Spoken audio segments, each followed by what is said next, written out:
অনেক দিন আগের কথা। রামপুর গ্রামে এক অজানা কারণে কিছু নববিবাহিত দম্পতির মৃত্যু হতে থাকে। এই ঘটনায় গ্রামবাসীরা ভীষণ ভয় পেয়ে যায়। আর ওই গ্রামেরই পঞ্চায়েতে গোপাল নামে এক ব্যক্তি চাকরি পায়। সে তার পরিবারকে নিয়ে থাকার জন্য একটি ঘর খুঁজতে লাগলো। অনেক খোঁজাখুঁজির পর কম ভাড়ায় সে তার মনের মতো একটা ঘর খুঁজে পেল।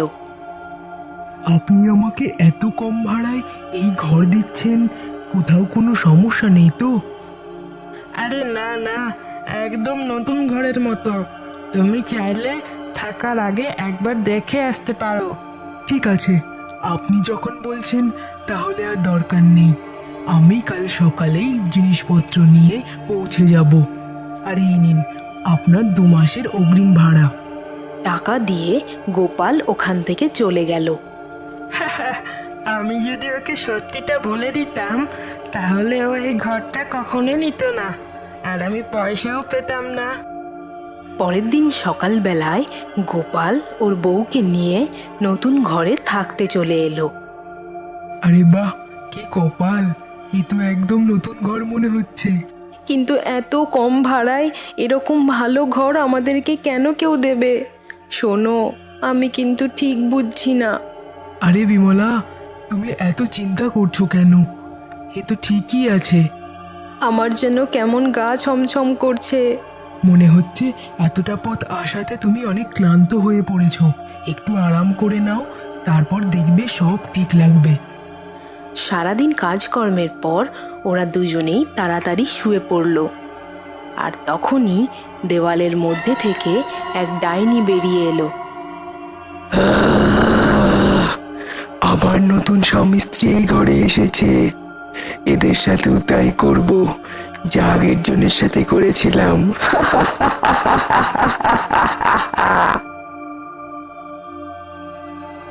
সমস্ত পুরুষ লোকেরা একই রকম। আমি আর কাউকে ছাড়বো না।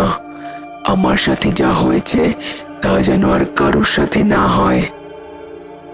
ঠিক সেই সময়ই বিমলার হঠাৎ ঘুম ভেঙে যায়। আরে, এ কার গলা? এত রাতে কে কথা বলছে?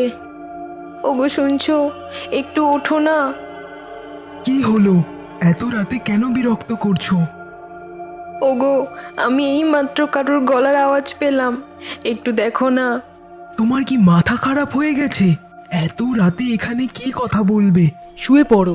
কিন্তু আমি সত্যি একটা মহিলার গলার আওয়াজ পেয়েছি। মনে হচ্ছে তুমি কোনো স্বপ্ন দেখছিলে। এখন শুয়ে পড়ো। আমাকে আবার কাল সকাল সকাল উঠতে হবে। কাল আমার কাজের প্রথম দিন। যদি দেরি হয়ে যায় তাহলে আমার চাকরি চলে যাবে। পরদিন সকাল সকাল গোপাল ওর কাজের উদ্দেশ্যে রওনা দিল। আরে ভাই, এ কি সে যে ওই ঘরে থাকতে এসেছে? হ্যাঁ ভাই, এখন জানি না এর সাথে কি ঘটবে। হ্যাঁ, কেউই ওই বাড়িতে বেশি দিন থাকতে পারেনি। যারাই এসেছে তাদের সাথেই কিছু না কিছু অঘটন ঘটেছে। আমাদের ওকে সাবধান করা দরকার। ঠিক বলেছ ভাই, আমাদের ওর সাথে গিয়ে কথা বলতে হবে। সেদিন গোপালের বাড়ি ফিরতে অনেক দেরি হয়ে গেল। ওর বউ বাড়িতে একা ছিল। হঠাৎই দেওয়ালের মধ্যে থেকে সে ভয়ানক আওয়াজ শুনতে পায়, আর এতে সে ভীষণ ভয় পেয়ে যায়। এ কি ভয়ানক আওয়াজ! সন্ধে হয়ে গেল, ও এখনো ফিরলো না কেন? আমার এই ঘর আর ভালো লাগছে না।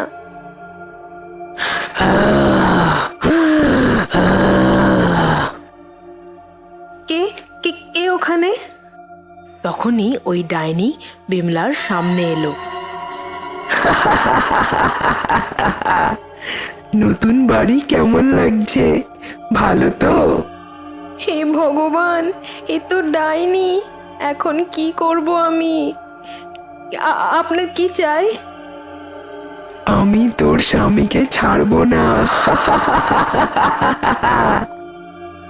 এর আগে যেসব স্বামী স্ত্রীরা এই বাড়িতে থাকতে এসেছে তাদের সাথে যা হয়েছে তোর সাথেও তাই হবে। কেউ আমার হাত থেকে রেহাই পাবে না। আমি সবাইকে শাস্তি দেব।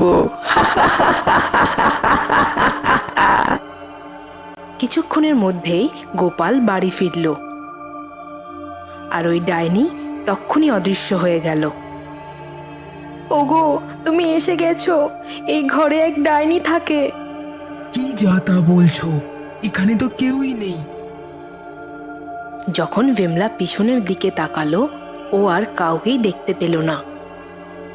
কিছুক্ষণ আগেই ও এখানে ছিল আর বলছিল যে ও আমাদেরকে ছাড়বে না।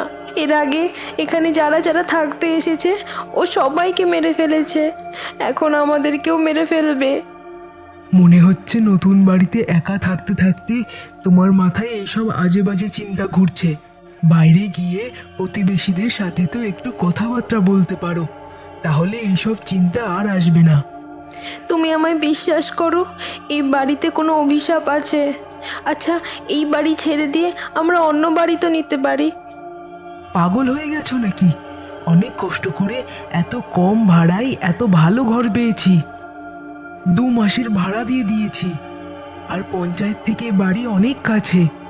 এই বাড়ি একদমই ছাড়তে পারবো না। পরের দিন সকালবেলা গোপাল যখন কাজের উদ্দেশ্যে রওনা দিল, রাস্তায় কিছু গ্রামবাসীর সাথে তার দেখা হলো। আরে ভাই, শোনো একটু। কি হয়েছে? ওই বাড়িটা ভালো নয় থাকার জন্য।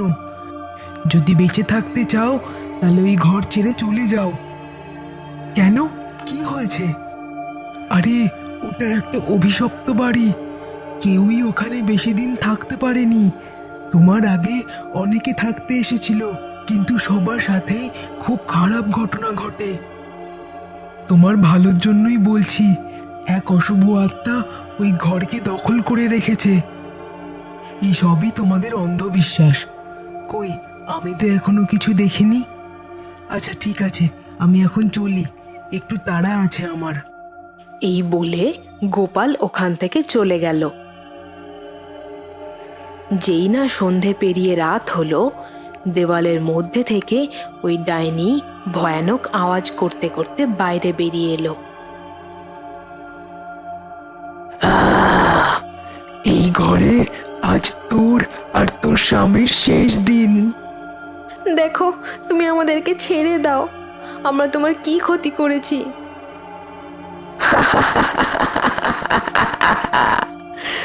আমার বিয়ের পরের দিনই আমার স্বামী আমাকে একা রেখে অন্য কারোর সাথে চলে যায়, আর সেই দুঃখে আমি আত্মহত্যা করি। আর তখন থেকেই আমি মনে মনে প্রতিজ্ঞা করেছি যে কাউকে আমি ছাড়বো না, সবাইকে শাস্তি দেব।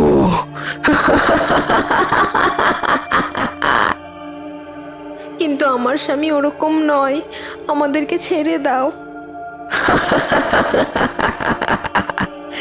এখান থেকে কেউ বেঁচে ফেরে না। তারপর সেই ডাইনি বিমলার শরীরের ভেতরে ঢুকে গেল। এর কিছুক্ষণের মধ্যেই গোপাল বাড়ি ফিরল। নিজের বউকে এরকম ভাবে দেখে ও অবাক হয়ে গেল। আরে বিমলা, তুমি এরকম ঘোমটা দিয়ে কেন দাঁড়িয়ে আছো? তোমার আবার কি হলো? আমার কাছে এসো। যখন থেকে এখানে এসেছি তখন থেকে তুমি শুধুই কাজে ব্যস্ত। আমরা তো একটু ঠিক করে কথাও বলতে পারি না। এই শুনে গোপাল বিমলার কাছে গেল। যেই না ও ঘোমটাটা সরালো, বিমলার চোখের দিকে তাকিয়ে ও ভয় পেয়ে গেল। আরে, এ কি? কে তুমি? কেন নিজের বিমলাকে ভুলে গেলে? এখন আমাকে চিনতে পারছো না? গ্রামবাসীরা ঠিকই বলেছিল, এ তো ডাইনি। ভয়ে গোপাল ওখান থেকে দৌড়ে পালালো। পালিয়ে কোথায় যাবি? আজ তোর আমার হাত থেকে রেহাই নেই। দৌড়াতে দৌড়াতে রাস্তায় গোপাল এক গুরুজির দেখা পেল। গুরুজি, আমায় বাঁচান। আমার বউয়ের উপর এক ডাইনি ভর করেছে, এখনো আমাকে মারতে আসছে। শান্ত হও বৎস, চিন্তা করো না, এসো আমার সাথে। তারপর গুরুজি গোপালকে নিয়ে ওই ডাইনির সামনে গেল। এ কাকে নিয়ে এসেছিস তুই? শয়তান ডাইনি, এবার বন্ধ কর তোর এই খেলা। তুই এভাবেই সবাইকে মারতে পারিস না। তোর সাথে যা হয়েছে তা তোর দুর্ভাগ্য ছিল, আর এই জন্য তুই সবার উপর নিজের প্রতিশোধ নিতে পারিস না। সবাই তোর স্বামীর মতো নয়। অনেক হয়েছে, এবার এখান থেকে চলে যা। না, যতক্ষণ পর্যন্ত আমার প্রতিশোধ পূর্ণ না হচ্ছে ততক্ষণ পর্যন্ত আমার আত্মা শান্তি পাবে না। তোর স্বামী ওর কৃতকর্মের ফল অবশ্যই পাবে। তুই অনেককে হত্যা করেছিস, এবার এই নির্দোষ মহিলার শরীর থেকে চলে যা, না হলে তুই যে নরকেও ঠাঁই পাবি না। ঠিক আছে, আমি এই শরীর ছেড়ে চলে যাব। এবার আমি মুক্তি চাই, কিন্তু আমার স্বামীর যেন সাজা হয়। এরপর ওই ডাইনি বিমলার শরীর ছেড়ে বেরিয়ে যায় আর কখনো সে গ্রামে ফেরেনি।